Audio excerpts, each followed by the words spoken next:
बड़े सवाल क्या है, क्या एफआई फिर से लौट कर आ गए हैं? करेक्ट। ये मान लें क्या? है ना? क्योंकि है ना, वो दिख तो रहा है आगे, लेकिन कंफर्म कैसे हो कि ये वापस जल्दी से जाएंगे नहीं? राइट, वो कंफर्मेशन आ गई है क्या या आना बाकी है? Number one. नंबर टू, क्या ये अब बायोन डिप्स का मार्केट है? यदि हाँ तो कब तक? डिप्स मतलब कितनी डिप्स? 22,000, 22,550, 22,800 या कुछ और? तो ये दूसरा बड़ा सवाल। तीसरा है, क्या 23,800 का टारगेट इस हफ्ते रखना रीजनेबल है? 23,800। 23,800, ठीक है। चौथा, ये हफ्ता बाजार के लिए सबसे ज्यादा अहम क्यों है? करेक्ट। और आखिरी सवाल ये है कि किन सेक्टर और शेयरों में इस वक्त आपको लगाना चाहिए पैसा? तो ये सारे के सारे सवाल हैं जिनके जवाब चलिए, जो आपके मन में सवाल हैं उन्हीं सवालों के जवाब अब सर से जानने की कोशिश करेंगे। सर, सबसे फेवरेट और सबसे आप कह सकते हैं दिल धड़काने वाला सवाल तो एफआईएस की वापसी, क्योंकि जिस तरह का कैश बाइज उन्होंने रजिस्टर किए 5 दिसंबर के बाद सबसे बड़ी खरीद है। क्या अब ये हम मान लें कि they are back and for good? देखिए, एफआईएस का तो पता नहीं आए नहीं आए, आप जरूर आ गई पता है हमें। अब आपके साथ एफआईएस भी आई हो तो अच्छी बात है। लेकिन एक चीज़ बहुत अच्छी हुई है नेहा, वो ये कि शुक्रवार के दिन एफआईएस ने दमदार खरीदारी की, 7,470 करोड़, राउंड फिगर में 7,500 करोड़ मान लें। लेकिन इतनी कॉलर ऊंची करने वाली बात भी नहीं। खरीदारी पैसा पैसा है, लेकिन उस दिन फुटसी की रीबैलेंसिंग भी थी, तो कुछ पैसा रीबैलेंसिंग की वजह से भी आया। देखो, वो कैसे कहते हैं कि पैसे का कोई रंग नहीं होता, पैसा पैसा होता है, लेकिन फिर भी पैसे की क्वालिटी, ये किसी और दिन ये खरीदारी होती तो आज हम सीधा 200 पॉइंट ऊपर खुलते। बिल्कुल ठीक है, लेकिन नो डाउट खरीदारी है, उस हिसाब से आपको 100 पॉइंट ऊपर गिफ्ट निफ्टी का जो मूड दिख रहा है वो ठीक है, लेकिन नंबर्स को समझना जरूर है। खाली आप सिर्फ आंकड़ा देख के आप सोचेंगे अरे इतना खरीदा, खरीदने की वजह भी देखिए। खरीदने की वजह नो डाउट बाजार पर उनका मूड पॉजिटिव होता दिख रहा है, लेकिन साथ साथ फुटसी की रीबैलेंसिंग में भी कुछ तो है। अब उसमें बोलते हैं कि $1.5 बिलियन के आसपास की खरीदारी थी। एग्जैक्टली $1.5 बिलियन आप देखें तो फिर आंकड़ा आपको नेगेटिव दिख जाए एक बार। तो नेगेटिव भी नहीं, क्योंकि कुछ एडजस्टमेंट्स होते हैं, कुछ वेयर हाउसिंग पहले से होकर रखती है सिर्फ, तो उस हिसाब से नेट नेट आप ये मान के चलें है तो ठीक है खरीदारी, लेकिन उतनी नहीं जितनी बड़ी दिख रही। दूसरा, घरेलू फंड से 3200 करोड़ के आसपास की बिकवाली की, विच इज फेयर। जब खराब बाजार में वही खरीदे तो अब प्रॉफिट बुकिंग करनी है तो करेंगे, उसमें कोई दिक्कत वाली बात भी नहीं। नंबर 2। नंबर 3, आंकड़ा शुक्रवार के बजाय पूरे हफ्ते का इंपॉर्टेंट है। पिछले हफ्ते नेट हफ्ते की बात करूं, महीने में, इस महीने अब तक मार्च में तो अब भी एफआईएस की तरफ से नेट सेल फिगर है 15,000 करोड़ की कैश में बिकवाली है। लेकिन सिर्फ आप अगर पिछला हफ्ता देखेंगे तो पिछले हफ्ते में एफआईएस की तरफ से कैश मार्केट में 5,800 करोड़ की नेट खरीदारी हुई है। पूरे महीने में अब तक 15,000 करोड़ की बिकवाली है, लेकिन पिछले हफ्ते, क्योंकि हम हफ्ते की बात इसलिए कर रहा हूं कि जो आपने सवाल पूछा कि क्या पूरी तरह से लौट आए, मूड माहौल बदलता हुआ दिख रहा है, इसलिए जहां से बदलता हुआ दिख रहा है वहां से मैं गिन रहा हूं। ठीक है, तो पिछले हफ्ते नेट आपके एफआईएस 5,800 करोड़ की खरीदारी करके आए। नंबर 1। नंबर 2, कैश, स्टॉक और इंडेक्स फ्यूचर्स तीनों मिलाकर देखें तो पिछले हफ्ते 31,400 करोड़ की बड़ी खरीदारी हुई।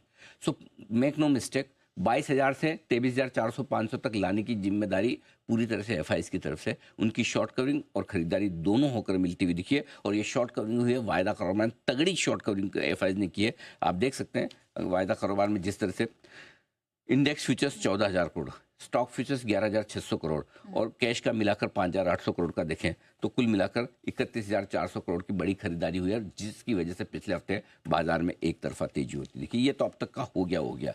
सीरीज की शुरुआत हमने की थी एफआईएस के इंडेक्स फ्यूचर्स में लॉन्ग पोजीशन 16%, अब बढ़कर डबल हो गई 32%। यानी कि एफआईएस का जो इंडेक्स का लॉन्ग शॉर्ट रेशियो था वो सीरीज की शुरुआत में लोएस्ट लेवल पर चल रहा था, कई सालों के लोएस्ट लेवल पे। अब वो ठीक हुआ है कि अब शॉर्ट घटे हैं, थोड़ी सी पोजीशन, लॉन्ग पोजीशन नहीं हुए, शॉर्ट घटे हैं, ये इसमें साफ नजर आ रहा है। तो अब जो सवाल आगे का है कि क्या एफआईएस पूरी तरह से लौट आए हैं, इसमें जो अगला सेंटेंस है वो सबसे इंपॉर्टेंट है, आपके सामने आ रहा है। अब तक एफआईएस की जो भी खरीदारी के आंकड़े हैं उसमें शॉर्ट कवरिंग का रुझान ज्यादा है, फ्रेश खरीदारी से शॉर्ट कवरिंग ज्यादा है। नंबर 1। नंबर 2, बिकवाली का दबाव कम है, जो मार्च की शुरुआत से होता दिख रहा है। आपने कैश मार्केट के मार्च की शुरुआत से देखा, आंकड़ा धीमे छोटा होता दिख रहा है। 5 का 4,000 करोड़, 4 से 3,000 करोड़, 2,000 करोड़, 700-800 करोड़। सो एक बिकवाली का प्रेशर कमी, 2-3 चीजें बहुत साफ दिख रही। एक, पहला शॉर्ट कवरिंग साफ करनी है उन्हें, इस सीरीज की शुरुआत से कर रहे हैं। एफएनओ में पहले शुरुआत की थी, आपको याद होगा छुट्टी पे जाने के पहले हमने कहा भी था कि देखिए एफआईज ब्रोकरेज तो बुलिश हो रहे हैं। अब फंड मैनेजर का टाइम है बुलिश होने का। Exactly. जो हफ्ते भर बाद वो भी आपको होना शुरू होंगे। वो भी हमारी टीम वो बाइट निकालेगी, आपको बताएगी किस तरह से हमने बार बार का, जब Jefferies, bank of America, Merrill Lynch, इन सब की जो रिपोर्ट्स आ रही थी भारत पे, वो बुलिश हो रहे थे, लेकिन तब भी मार्केट घटता था। Yes. हम कहते हैं कि इट्स मैटर ऑफ टाइम, एक बार रिसर्च बुलिश हो रही है, फिर फंड मैनेजर्स बुलिश होंगे, और वो हो भी रहा है। सो दूसरी चीज ये है। तीसरी चीज ये हल्की फुल्की खरीदारी है। मैं अभी तक इसको बड़ी खरीदारी नहीं मान रहा। तो अब ये तीन चीजें सबसे इंपॉर्टेंट हुई है। अब इससे आगे क्या, आगे क्या का डिसीजन आप आज मत लीजिए। अच्छा। इन तीन चीजों के दम पर आप ये मान सकते हैं कि उनका बेचने का मन नहीं है, जोर से बेच के नहीं जाएंगे। हाँ।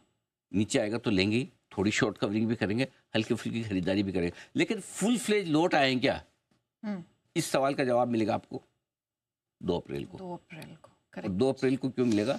क्योंकि जाहिर सी बात है कि वो दिन है डी डे ट्रम्प साहब की तरफ से, तो वही है जी, उस दिन टैरिफ का ऐलान करेंगे।